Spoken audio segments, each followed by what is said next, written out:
ఇంతవరకు మేము బ్యాంబూ చికెన్లో కానీ మరి పాత్రని వాడి కానీ ఇలా కుకింగ్ చేసి తిన్నవే. మరి ఈ విధంగా గుమ్మడికాయని కింద కన్నం చేసి సామ బియ్యము అలాగే మిరపకాయలు ఉల్లిపాయలు మరి నేచురల్గా అన్ని మిక్స్ చేసి మేమైతే ఫుల్ఫిల్ చేసి మేమైతే కుకింగ్ చేసాము. ఇది పూర్వీకులు ఈ పద్ధతిలో అయితే వంటకాలు చేసి తినేవాళ్ళని కొత్తగా ట్రై చేసాము.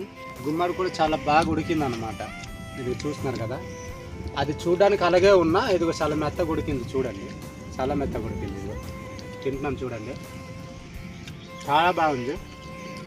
మరి అన్ని మిక్స్ చేసుకున్నాం కనుక చాలా టేస్టీగా కూడా ఉంది.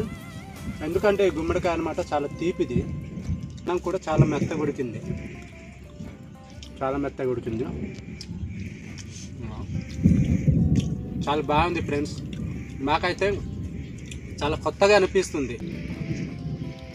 ఫ్రెండ్స్, ఈ వీడియో కనుక నచ్చితే ఒక లైక్ చేయండి, షేర్ చేయండి, మా ఛానల్ని సబ్స్క్రైబ్ చేస్తూ